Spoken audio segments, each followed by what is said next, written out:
성도 여러분, 구독자 여러분, 반갑습니다. 오늘부터는 이제 마태복음 6장 9절부터 13절에 있는 주기도문을 6차례에 걸쳐서 예수님이 가르쳐 주신 그 기도의 내용을 첫 구절부터 세밀하게 또 정확하게 알아보는 시간을 가져보겠습니다. 오늘 이 시간도 예수 그리스도의 이름으로 오신 성령님의 기름 부음이 가득한 시간이 되시기를 예수 그리스도의 이름으로 축원드립니다. 아멘.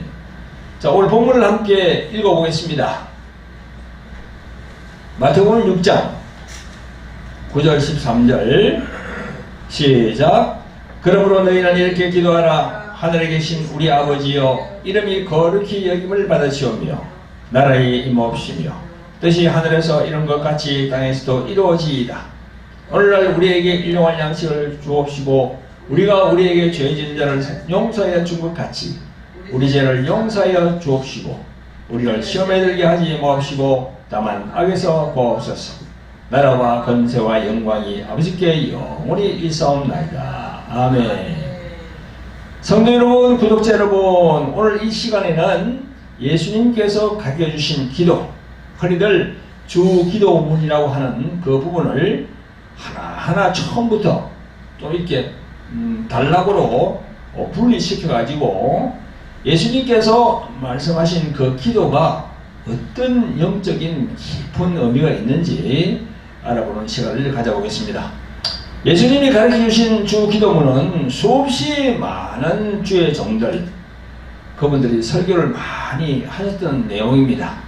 하지만 주 예수 그리스도의 영이신 성령께서 주의 종마다 주시는 감동이 다르기 때문에 여러분, 유튜브를 보시는 여러분들도 오늘 이 시간 또 다른 측면에서 어떠한 그런 하나님의 말씀이 있는지 또 은혜 받으시기를 예수 그리스도의 이름으로 축원드립니다. 성도 여러분, 구독자 여러분, 교회에 다니면서 예수님이 가르쳐 주신 이 기도문을 모르는 사람이 없고 거의가 다 암송들을 하고 있습니다. 그러나 그 주기도문에서 이 기도가 의미하는, 즉 그 속에 있는 하나님의 나라와 그 뜻을 이루어 나가는 우리들의 삶이 그 속에 녹아 있어야 되거든요. 근데 참 불행하게도 그 의미를 모르는 분들이 참 많습니다. 여러분, 너무나 짧은 마태복음 6장 9절에서 13절까지 그 5구절 안에 들어있는 영적인 깊이는 대단한 것이라고 저는 생각합니다. 제가 앞 시간에서도 잠깐 언급한 것 같이 우리가 옷을 입을 때 첫 단추를 잘못 끼우면 자신의 옷의 모양새가 이상해지고 또 그 옷을 입고 있는 자신도 남이 볼 때 좀 이상한 사람같이 보입니다. 그런 것처럼 예수님이 가르쳐 주신 기도에 대한 것을 구약과 신약을 연계시켜서 제대로 된 영적인 균형을 유지한다면 정말 장성한 신앙인으로 거듭날 수 있습니다. 그래서 예수님께서 기뻐하는 삶을 살 수가 있는 거죠. 성도 여러분과 구독자 여러분들은요, 끝까지 정신을 집중해서 잘 들으시고 가슴에 말씀을 새기시기를 예수 그리스도의 이름으로 축원드립니다. 아멘. 성도 여러분, 구독자 여러분, 예수님이 가르쳐 주신 기도문, 즉 주기도문에는요, 크게 보면 두 부분으로 나눠져 있습니다. 첫 부분은 하나님의 것에 대한 부분이 나오고요, 또 다른 하나는 우리들의 것에 대한 내용이 나옵니다. 여러분, 오늘을 포함해서 이제 계속 이제 말씀을 전할 텐데요, 오늘은 하나님 것에 대한 첫째 시간으로 이렇게 말씀을 드리겠습니다. 그래서 여기 말씀의 단락도 여기 하늘에 계신 아버지여 있고 그 다음에 이름이 그렇게 여김을 받으시오며가 있거든요. 근데 오늘은 하늘에 계신 아버지여, 이 부분에 대해서 말씀을 드려보도록 하겠습니다. 성도 여러분, 구독자 여러분, 예수님은 구약 백성들처럼 여호와여 또 이렇게 말씀하시든지 하나님이여 이렇게 하시지 않고 하늘에 계신 아버지여 그랬어요. 하늘에 계신 아버지요. 도저히 구약에 있는 유대인들, 구약 백성들은요, 그걸 받아들이지 못합니다. 구약 백성들은요, 그 여호와 하나님만 알았지 아버지라는 개념을 몰랐습니다. 여러분, 우리 기독교 내에서는요, 여러 신학이 있는데요, 그 신학 중에서 그 많은 신학자들이 이야기하는 게 있습니다. 선제신앙이라고 있어요. 선제신학이라고도 하기도 하는데, 그건요, 예수 그리스도는 이 세상 창조 이전부터 하나님 아버지의 사랑을 받으셨다는 그 선제신앙이거든요.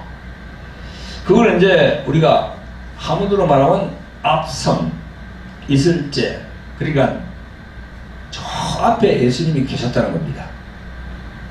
이 세상이 생기기 전에, 만물이 생기기 전에 그때부터 예수님이 하나님 품속에 계셨다고 그렇게 이제 전거하는 그런 말씀들을 참 모아서 거기에 이제 선제신학, 선제신앙입니다. 여러분, 예수께서 인간으로서 탁월한 업적을 쌓았기 때문에 신의 반열에 오른 것이 아니고, 원래부터 참 하나님이신 분이 참 인간이 되셨다는 그 신앙의 고백이 여기 담겨 있는 겁니다. 여러분, 기독교의 신학자들이 이 선제신앙에 대해 논문을 펼칠 때 흥명당한 것을 펼치는 게 아니에요. 이 성경, 영어로 말하면 바이블이라고 하잖아요. 그죠? 이 바이블에 근거해서 선제신앙을 주장하고 있는 겁니다. 그 주요 근거의 성경 말씀은 사도 요한이 성령의 감동으로 쓴 요한복음입니다. 요한복음. 이 요한복음이 참 중요하거든요. 여러분, 우리들의 신약 성경에서 제일 먼저 나오는 것이 뭡니까? 사복음서예요. 앞에서부터 마태, 그 다음에 마가, 누가복음, 이 세 복음서, 이걸 공간복음이라고 합니다. 공간복음. 그리고 공간복음은 뭡니까? 그 공자가 함께 공이거든요. 함께 공. 그 다음에 볼관. 함께 이렇게 봤다는 겁니다. 세 제자가. 그래서 그 세 제자, 마태는 예수님을 유대인의 왕으로 표현했고, 마가는 예수님을 하나님의 종으로 표현했고, 누가는 예수님을 참 인간으로 보는 측면에서 그 복음서를 딱 적었습니다. 그런데 사도 요한이 기록한 요한복음은 공간복음하고는 완전히 다릅니다. 어떻게 다른가? 요한복음의 중요한 핵심은요, 예수 그리스도가 하나님 자신임을 증거하고 있어요. 그러니까 공간복음하고는 완전히 다른 거죠. 그 메시지 자체가 달라요. 그게 이제 요한복음 1장 1절부터 18절까지를 읽어보면 그 부분이 신학자들이 언급하는 선제신앙의 골격이 되는 말씀이 다 나오거든요. 요한복음 1장 1절에 태초에 말씀이 계시니라, 이 말씀이 하나님과 함께 계셨으니, 이 말씀은, 그 말씀이라는 게 바로 그리스도입니다. 그래서 내가 그리스도를 넣어서 말씀 한번 해볼게요. 태초에 그리스도가 계시니라, 태초에 예수가 계시니라, 이 말이거든요. 태초에 그리스도가 계시니라, 이 그리스도가 하나님과 함께 계셨으니 이 그리스도는 곧 하나님이시라, 이렇게 시작됩니다. 여기 나오는 태초에, 이 단어는 헬라어로 엔아르케입니다. 엔아르케. 제가 한번 보여드릴게요. 제가 만들어놓은 게 있는데요. 제가 돌항아리 특화 영상학교에서 강의할 때 쓰는 내용입니다. 여기 보면 태초에 하나님이 천지를 창조하시니라 되어 있어요. 창세기 1장 1절. 그 다음 밑에는 태초에 말씀이 계시니라, 태초에 그리스도가 계시니라, 요한복음 1장 1절. 그래서 창세기 1장 1절이나 요한복음 1장 1절이나 한국말로 하면, 우리 한글로 하면 태초에 똑같습니다. 그러나 이게 원어를 보면 달라요. 그래서 우리가 이 성경을 보더라도 이 목회자들은 원어 이 공부를 좀 해야 됩니다. 여기 이제 창세기 1장 1절에 있는 태초에는 원어로 이게 뭐냐면요, 히브리 말로 베레시트예요. 베레시트. 근데 요한복음 1장 1절에 있는 태초의 요거는 헬라 원어로 뭔가 하면요, 그게 엔아르케입니다. 엔아르케. 그래서 이 창세기 1장 1절에 있는 태초에는 그게 이제 베레시트인데, 그거는 뭐냐면 시간과 공간이 함께 만물이 시작된 그 기초, 그걸 태초에라고 하는 거예요. 베레시트라고 하는 거예요. 그래서 한문 성경에 보면요, 그렇게 나와 있습니다. 기초, 상제, 창조, 천지, 이렇게 돼 있어요. 그런데 이게 이제 한문 성경을 보면 요한복음 1장 1절을 보면 이게 태초, 유도 돼 있거든. 그러니까 다르잖아요. 창세기에 나오는 거는 기초, 그 다음에 요한복음에 나오는 건 태초. 그러니까 아예 달라요. 그러면 저 한문 성경, 중국의 한문 성경이 이 성경을 제대로 번역을 했다, 저는 그렇게 생각합니다. 그리고 우리 지금 여러분, 우리 지금 나온 그 현대어 성경 있죠, 그죠?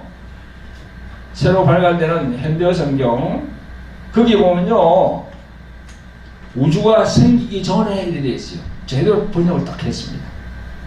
성경을 읽더라도 잘 읽어야 됩니다. 또 잘 깨달아야 돼요. 그냥 지나가면 절대 안 돼요. 그러니까 요한복음 1장 1절부터 18절까지 그 구절이 참 중요하죠. 제가 이제 1절부터 그냥 읽어보겠습니다. 그리스도를 넣어서 한번 읽어보겠습니다. 1장 1절, 이 그리스도는 곧 하나님이시라. 또 2절에 그리스도가 태초에 하나님과 함께 계셨고 만물이 그리스도로 말미암아 지은 바 되었으니 지은 것이 그리스도가 없이는 된 것이 없느니라. 4절에 그리스도 안에 생명이 있었으니 이 생명은 사람들의 빛이라. 그리고 10절에 그리스도가 세상에 계셨으며 세상은 그리스도로 말미암아 지은 바 되었으되 세상이 그리스도를 알지 못하였고 자기 땅에 오매 자기 백성이 영접치 아니하였으나 14절에 그리스도가 육신이 되어 우리 가운데 거하시매 우리가 그 영광을 보니 아버지 독생자의 영광이요 은혜와 진리가 충만하더라. 그러면서 이게 요한복음 1장 17절에는 또 이 말씀이 나옵니다. 율법은 모세로 말미암아 주신 것이요 은혜와 진리는 예수 그리스도로 말미암아 온 것이라. 그 다음에 18절에 본래 하나님을 본 사람이 없으되 아버지 품속에 있는 독생하신 하나님이 나타내셨느니라. 아멘. 그래서 여기에 요한복음 1장 1절부터 18절까지 그죠? 그 내용이 다 나와 있는데 이게 뭡니까?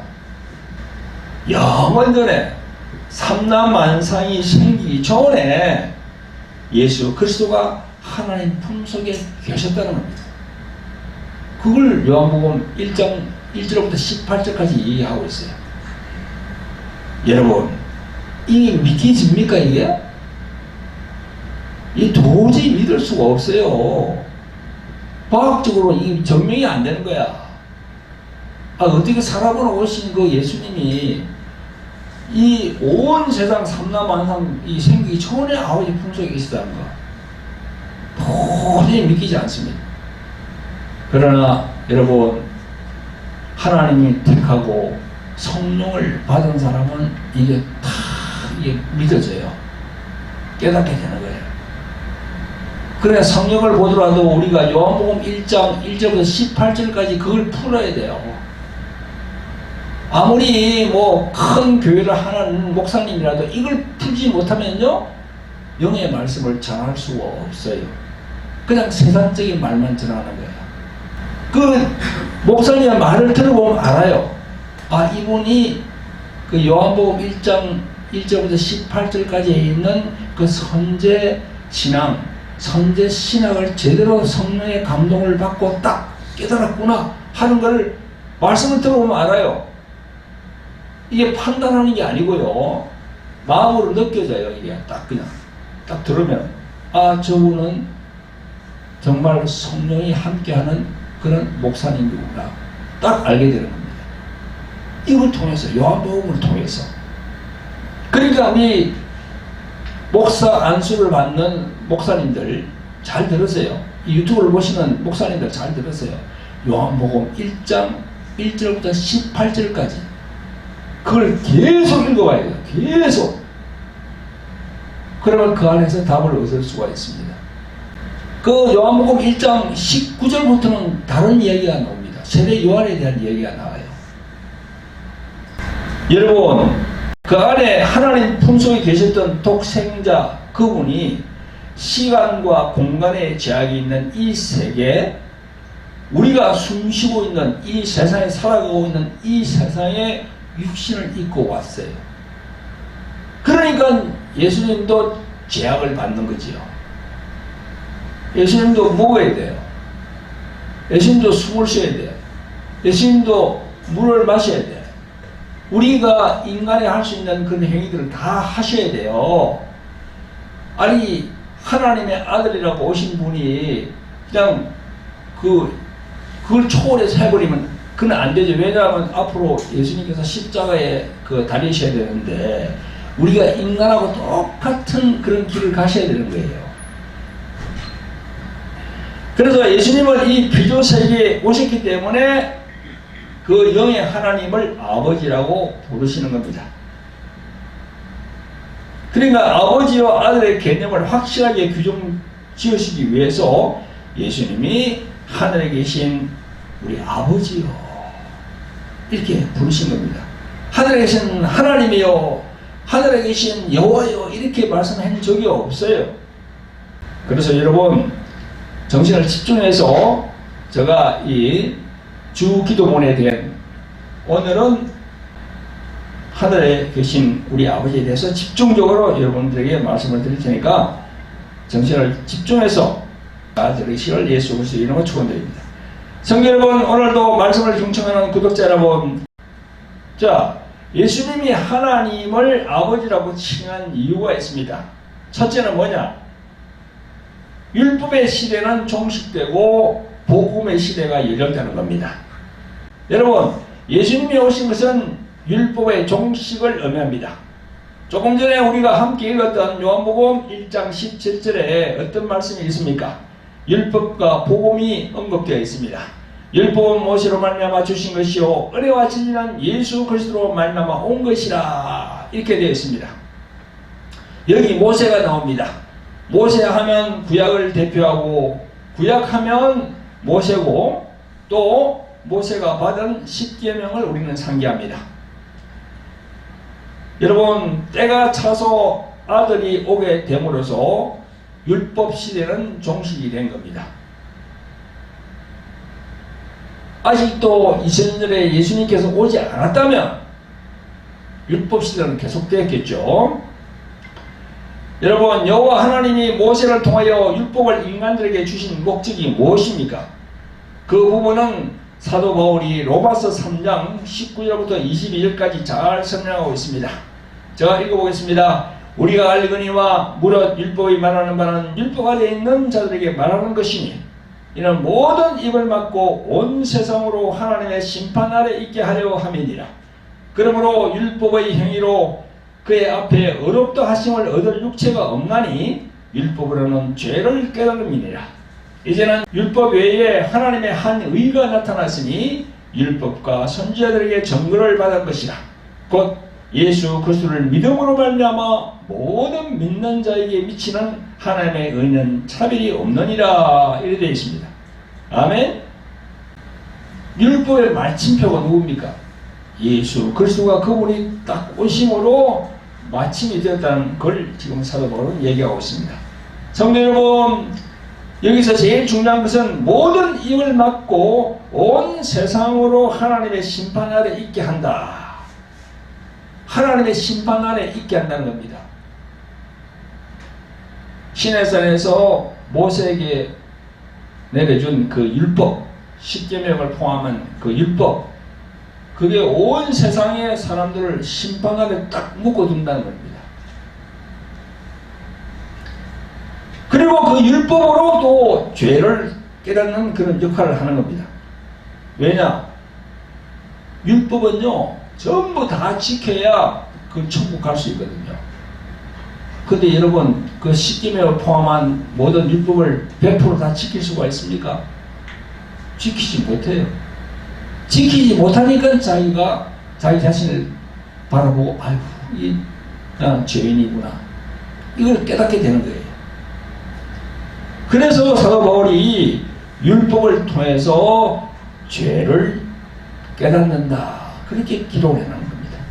여러분, 예수님이 오셨을 그 당시에 많은 유대인들은 율법을 철저히 잘 지키고 행하여서 천국을 가고자 했지만 그것은 하나님의 의도를 알지 못하는 눈먼 소경이었습니다.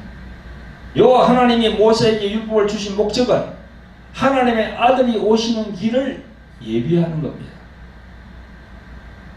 하나님의 아들이 오는 길을 예비하는 게 바로 율법이에요. 그게 여러분, 예수님이 직접 누가복음 24장 44절부터 48절까지 그 부분을 잘 말씀하고 있습니다.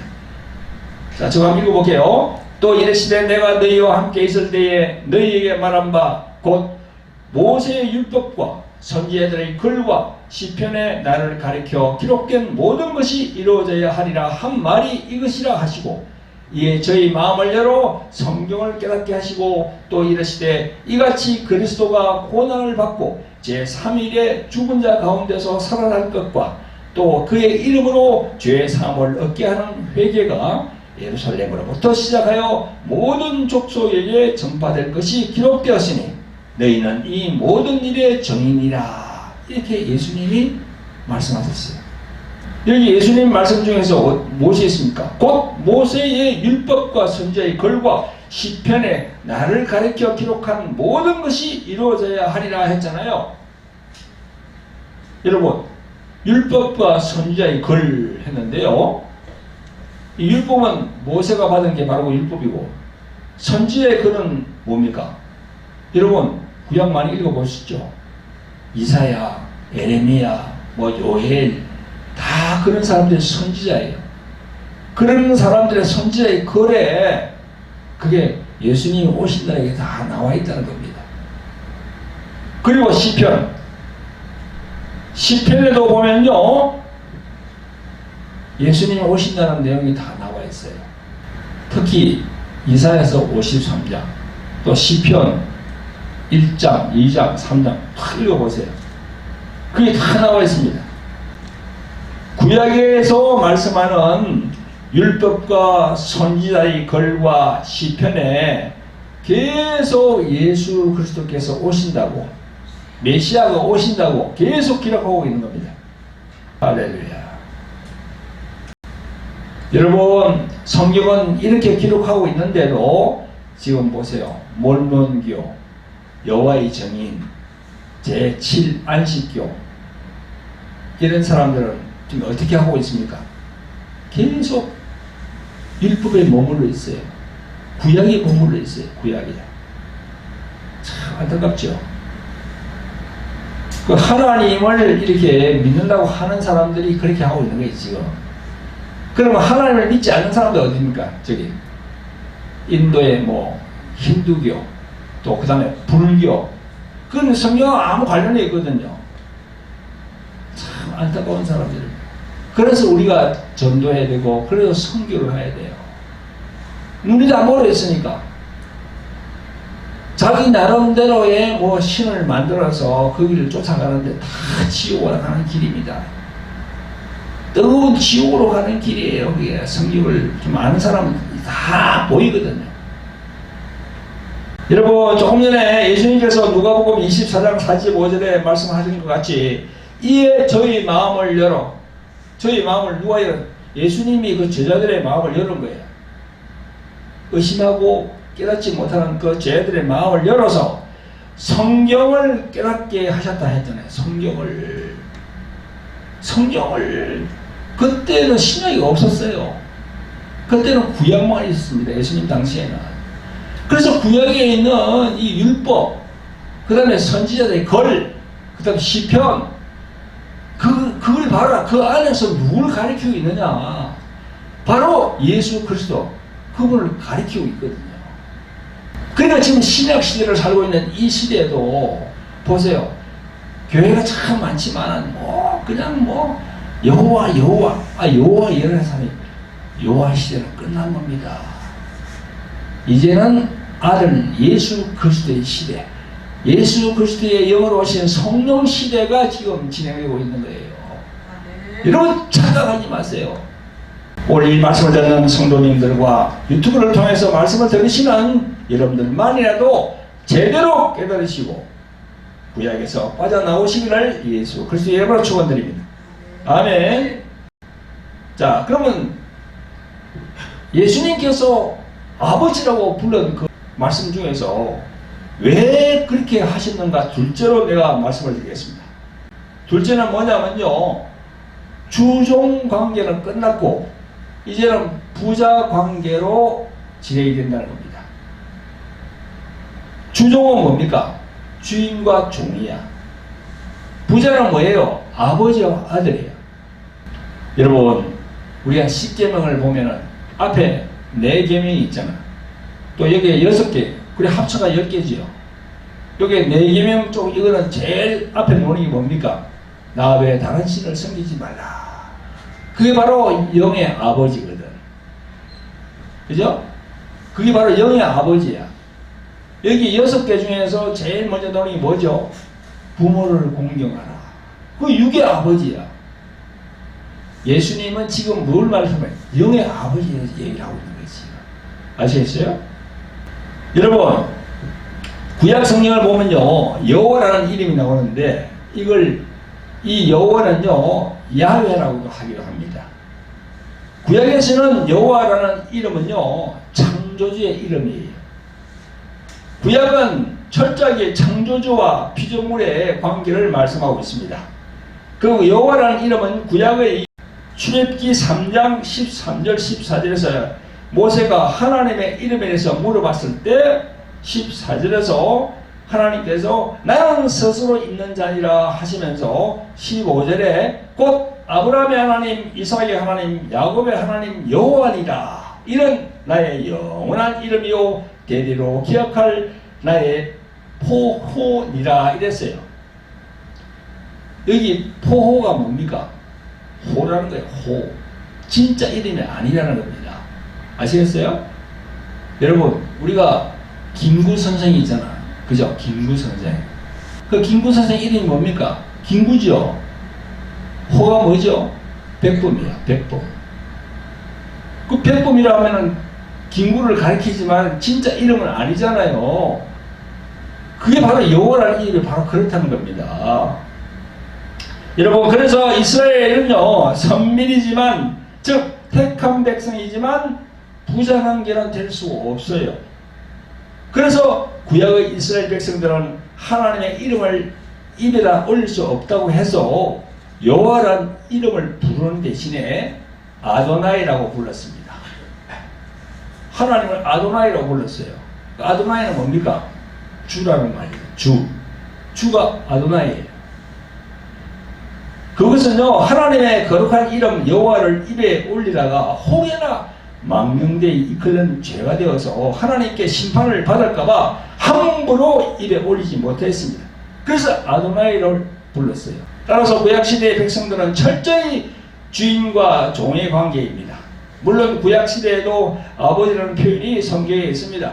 구약의 이사야서 63장 16절에 보면 주는 우리 아버지시라 했고, 시편 89편 26절에 보면 주는 나의 아버지시오라는 그 구절이 나오는데, 여기에서의 아버지는 히브리 말로 아부입니다. 이 아부는 나의 창조자라는 뜻입니다. 나를 만드셨다, 창조하셨다 라는 뜻에서 아부입니다. 그러나 예수님께서 하늘에 계신 아버지여 하실 때 아버지는 그 아부하고는 다릅니다. 하나님의 아들이 이 세상에 생명을 주시는 구주로 오셔서 그분을 예수라 하라. 이는 그가 자기 백성을 저희 죄에서 구원할 자라. 이렇게 마태복음 1장 21절에 말씀하신 대로 정확히 그 예언대로 예수께서 이 땅에 오셔서 피 흘리게 하셔서 나를 낳아주신 자녀, 즉 아버지와 자녀, 부자 관계가 형성이 됐다는 겁니다. 할렐루야. 예수님께서 십자가에서 우리들의 죄를 위하여 피 흘리신 그 상고의 고통을 믿고 예수님을 영접하는 사람은 하나님의 자녀가 되는 신분을 얻고 또 권세를 가지게 된다고 성경은 말씀하고 있습니다. 여러분, 예수님이 하나님을 아버지라고 말씀하시는 구절이 오늘 본문 마태복음 6장만 하더라도요 무려 13번이 나옵니다. 또 마태복음 7장 11절에서는 하늘에 계신 너희 아버지께서 구하는 자에게 좋은 것으로 주시지 않겠느냐 그렇게 말씀하셨고, 요한복음으로 가면요 정말 셀 수 없을 정도로 많이 나옵니다. 요한복음 2장 16절에는 성전을 깨끗하게 하시면서 내 아버지 집으로 장사하는 집을 만들지 말라 그렇게 말씀하셨고, 요한복음 3장 35절에 아버지께서 아들을 사랑하사 만물을 다 그 손에 주셨으니 그렇게 말씀하셨고, 요한복음 5장 17절에는 내 아버지께서 일하심에 나도 일하신다 그렇게 말씀하셨고, 20절에는 아버지께서 아들을 사랑하사, 21절에는 아버지께서, 22절에는 아버지께서, 또 26절에도 아버지께서, 37절에는 또한 나를 보내신 아버지께서 친히 나를 위하여 전거하셨느니라 그랬습니다. 요한복음 6장으로 넘어가면 37절에 아버지께서, 40절에 보면 아버지의 뜻은, 또 요한복음 8장으로 넘어가면요 18절, 19절, 27절에 아버지라는 표현을 계속 말씀하십니다.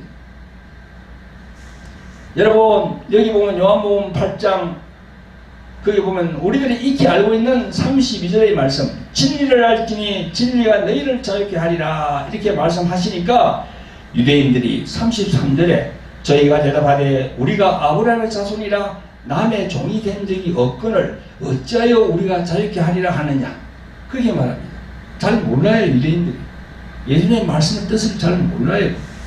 이 예수께서 대답하시되 진실로 진실로 너에게 이르노니 죄를 범하는 자보다 죄의 종이라. 종은 영원히 집에 거하지 못하되 아들은 영원히 거하나니 그러므로 아들이 너희를 자유케 하면 너희가 참으로 자유하리라 했잖아요. 여기 죄의 종, 종은 영원히 집에 거하지 못하니 이 주종관계가 딱 나오잖아요. 그 율법에 묶여 있으면 주종관계야. 주인과 종이야. 그 벗어날 수 없습니다. 그 예수님을 만나야 돼. 그 예수님을 만나지 못하면 절대 천국 가지 못합니다.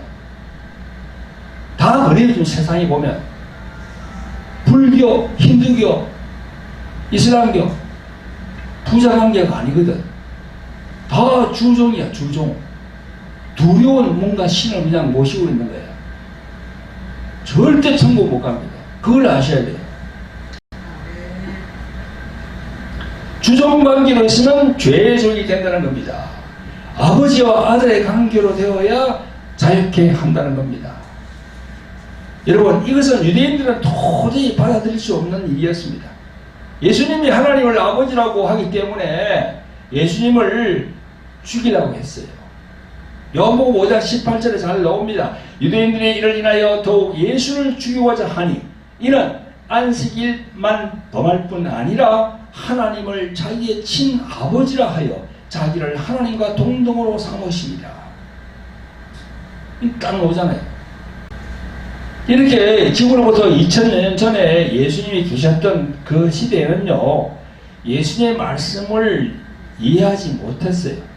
그래서 예수님을 죽이고자 모의했고 결국은 나중에 빌라도 법정에 신성모독죄로 예수님을 탁 세우는 거예요. 그게 하나님의 섭리예요. 그렇게 신성모독죄로 그냥 몰아붙여가지고 예수님을 십자가에 가게끔 만들어야 돼. 유대인들은 그 하나님의 섭리가 거기 있는 거지. 그러니까 그 유대인들은 예수님을 믿으면 하나님이 우리들의 아버지가 된다는 그 영의 말씀을 깨닫지 못했습니다. 지금도 마찬가지입니다. 하나님 아버지를 찾지 아니하고 여전히 하나님만 찾으면 안 되거든요. 하나님만 찾으면 안 돼. 이 온 세상이 다 하나님이야. 하나님. 이 사람도 하나님이라고 그러잖아요. 자기들 알라 그게 하나님이거든요. 불교도 우리도 석가모니가 하나님이지 뭐. 그거 계속 빕니까? 또 여호와만 부르면 그것도 구원이 없어요. 여러분, 모세와 아들 예수에 관한 영적인 이치를 잘 설명하는 구절이 히브리서 3장 4절부터 나옵니다. 자, 한번 읽어볼게요. 집마다 지언이가 있으니 만물을 지으신 이는 하나님이시라. 또한 모세는 장래에 말할 것을 전가하기 위하여 하나님의 온 집에서 종으로 충성하였고 그리스도는 그의 집 맡은 아들로 충성하였으니 우리가 소망의 담대함과 자랑을 끝까지 견고히 잡으면 그의 집이라 이렇게 전가하고 있습니다. 여기 딱 나오잖아요. 모세는 그 집의 종이라고. 종. 우리 옛날 성경 보면 사환이라고 하는데 사환. 어떤 그런 점포가 있으면 그게 점원 그런 거지. 그게 종이지. 근데 이 아들이 나오잖아요. 아들은 누굽니까? 예수 그리스도. 그분이 아들이거든. 하나님 아들로 오셨거든. 그러니까 여러분, 주종 관계로 했으면 절대 천국 못 갑니다. 부자 관계로 되어야 돼요. 부자 관계. 아멘? 그걸 지금 내가 말씀드리려고 그래요. 왜 우리가 예수님을 믿어서 하나님 아버지를 불러야 됩니까? 부자 관계가 형성이 돼야만이 천국 갈 수 있거든. 할렐루야. 성도 여러분, 구독자 여러분, 예수 그리스도를 통해서만 하나님은 우리 아버지가 되십니다. 예수님 없이는 하나님이 아버지가 될 수가 없습니다. 그래서 예수님은 예수님과 하나 된 그 관계를 알게 해서 자신 안에서 하나님 아버지를 만나게 하기 위해서 너희들은 이렇게 기도하라. 하늘에 계신 우리 아버지여 라고 서두에 말씀하신 겁니다. 할렐루야. 여러분, 교회를 나와서 신앙생활 하더라도 하나님 아버지와의 관계를 정확하게 아시고 항상 아버지께 기도하시기를 예수 그리스도의 이름으로 축원드립니다. 아멘.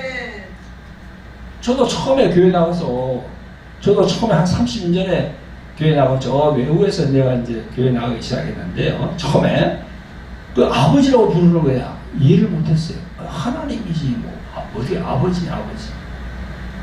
아버지는 난 육신의 아버지만 생각했는데. 성도 여러분, 구독자 여러분, 이제 오늘 말씀을 마무리할 시간이 되었습니다. 마지막으로 오늘 예수님이 기도하라고 하시면서 하늘에 계신 우리 아버지여 이 말씀 중에 하늘이 나옵니다. 여기 나오는 하늘은 어떤 하늘일까요? 성경에 보면 하늘은 새 하늘이 나옵니다. 이런 부분도 알고 있어야 성경 내용을 이해할 수 있습니다. 이 새 하늘마다 일어나는 사건들이 성경에 다 기록이 있습니다. 신명기 10장 14절에 보면 하늘과 모든 하늘의 하늘과 또 느헤미야 9장 6절에 보면 또 하늘과 하늘들의 하늘, 대하 2장 6절에도 하늘과 하늘들의 하늘, 이 복수의 하늘이 나옵니다. 시편 68편 33절에도 하늘들의 하늘을 타신 자에게 찬양하라. 이렇게 하늘들이 나와요. 여러분, 고린도 12장 2절에 보면 바울이 말하기를 그가 셋째 하늘에 이끌어 간지라 했습니다. 그 이어 4절에서 그 셋째 하늘을 나곤이라 했어요. 그 셋째 하늘, 하늘들의 하늘로 이끌어 갔는데 그곳을 나곤이라고 말하고 있는 겁니다.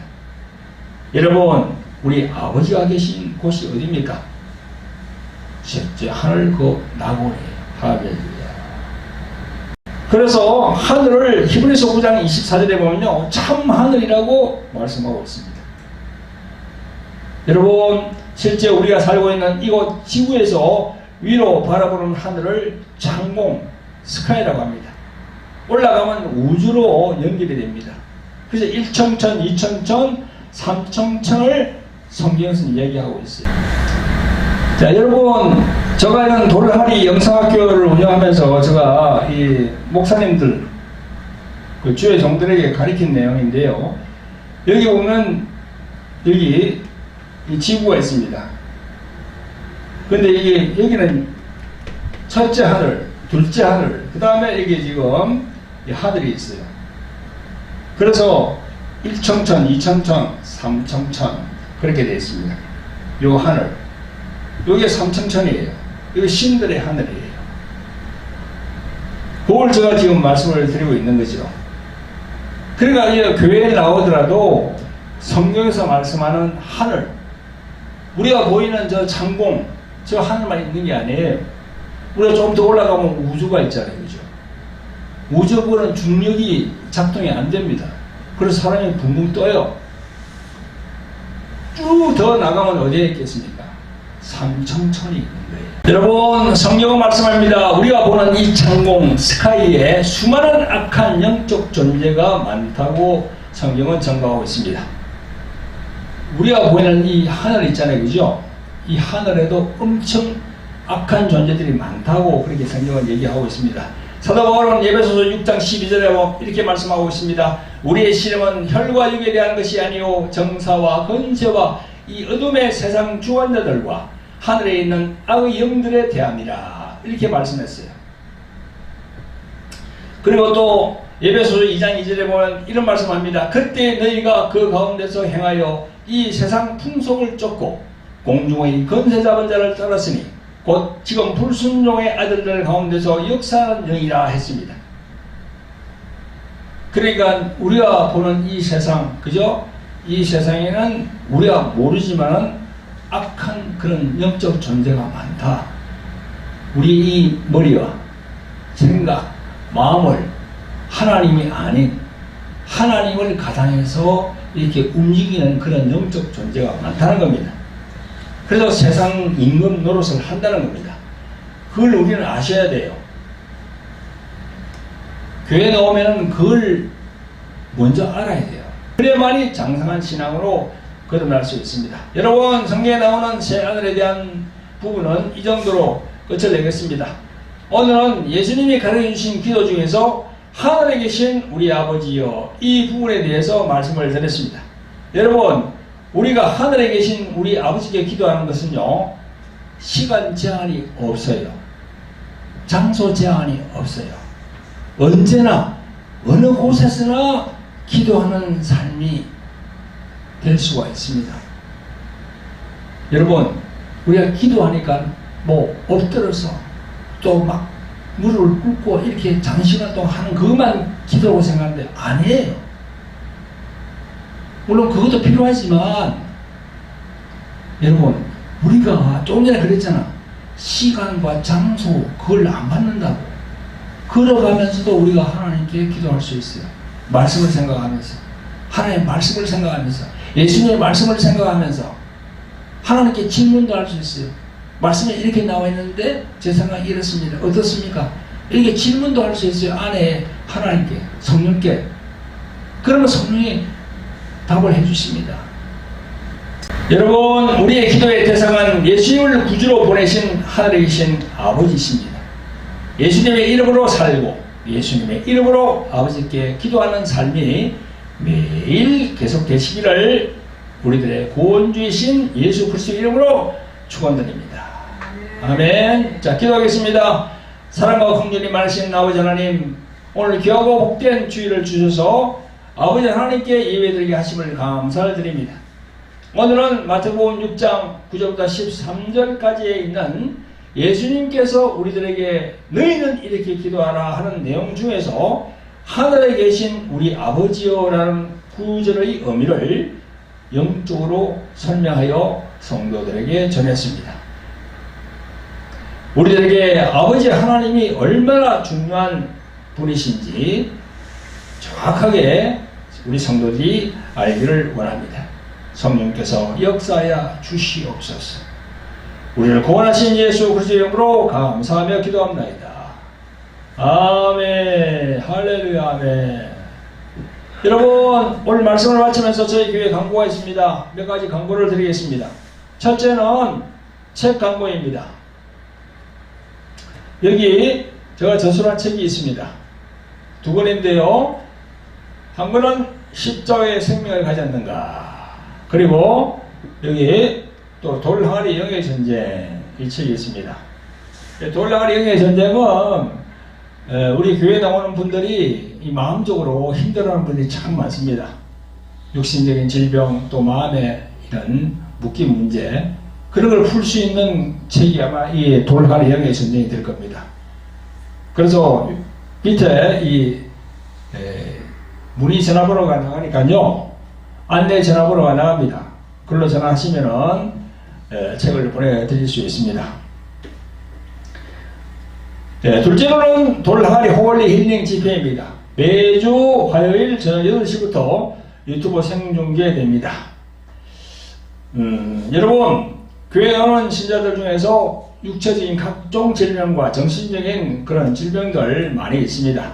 그런 분들은 돌하리 홀리 힐링 집회 매주 화요일 저녁 8시 실시되는 그 유튜브 생방송을 보면은 여러 가지로 많은 도움이 될 겁니다. 그리고 셋째로는요, 고로리 경배와 찬양 기도 집회입니다. 매주 목요일 오후 3시부터 유튜브 생중계됩니다. 하나님께 경배와 찬양 올림을 사모하는 분들은요, 참여하시기 바랍니다. 교회로 오실 분들은 2시 30분까지 오시면 되겠습니다. 마지막으로 또 안내가 있는데요, 선교 후원 안내입니다. 저희들이 동남아 선교를 지금 하려고 지금 생각하고 있습니다. 저희들이 전에 필리핀, 베트남, 또 대만 이 길을 다녀왔거든요.